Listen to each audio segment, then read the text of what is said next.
రేటిక Padmashri doctor MV రావు గారు food and agriculture FAO ఐక్యరాజ్య సమితికి ఆయన పనిచేశారు. ఫేమస్ ఇండియన్ సైంటిస్ట్ గా గ్రీన్ రెవల్యూషన్ కి ఆయన చేసిన సేవలకు గాను ఆయన్ని నార్మన్ బోర్లాగ్ అవార్డు కూడా వరించింది. నార్మన్ బోర్లాగ్ అవార్డు గ్రహీత ఆయన. అంటే అగ్రికల్చర్ విభాగాలు, వ్యవసాయ విభాగాల్లో ఎవరైనా ఏదైనా రీఫార్మ్స్ తీసుకొచ్చి ఒక విజయాన్ని సాధించినప్పుడు ఇలాంటి అవార్డులు ఇస్తూ ఉంటారు. Norman Borlaug award.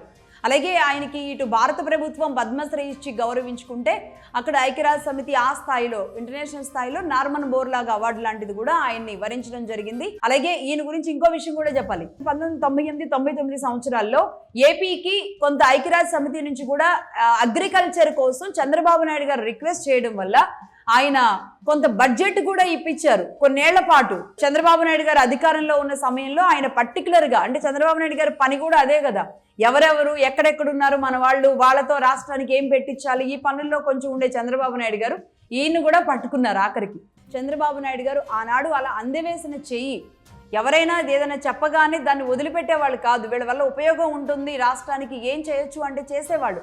ఇలాంటివి ఇంకా చాలా ఉన్నాయి. నేను ఈ ఎపిసోడ్స్లో చెప్పుకుంటూ వెళితే చంద్రబాబు నాయుడు గారు ఎవరెవరిని ఎక్కడికి తీసుకొచ్చి, ఎక్కడెక్కడో ఉన్న వాళ్ళని తీసుకొచ్చి ఎక్కడికి పెట్టారు, ఎవరితో ఏ సేవలు చేయించారు, ఆంధ్రప్రదేశ్కి హైదరాబాద్లో ఎలా పని చేయించారు, ఆంధ్రప్రదేశ్లో ఉమ్మడి ఆంధ్రప్రదేశ్ కాబట్టి ఎలా చేశారో అలాంటి విషయాలు అనేకం బయటకు వస్తాయి. బట్ ఇది సందర్భం కాదు, కానీ చెబుతున్నా పర్టికులర్గా ఇక్కడ ఎంవి రావు గారి విషయం వచ్చినందుకు.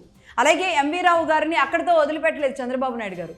ఏపీకి బడ్జెట్ తెచ్చుకోవడం మాత్రమే కాకుండా ఎన్జీ రంగా అగ్రికల్చర్ యూనివర్సిటీ ఉంది కదా గుంటూరులో, అగ్రికల్చర్ యూనివర్సిటీకి వైస్ ఛాన్సలర్గా కూడా నియమించారు.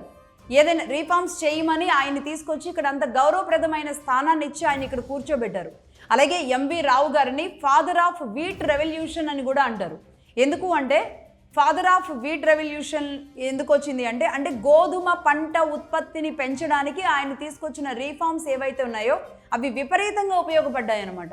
అందుకని ఆయనకి ఆ బిరుదు కూడా దక్కింది ఎంవి రావు గారికి, ఫాదర్ ఆఫ్ వీట్ రెవల్యూషన్. ఇక పద్మశ్రీ సుంకర ఆది నారాయణరావు గారు ఫేమస్ ఆర్థోపెడిక్ ఆయన.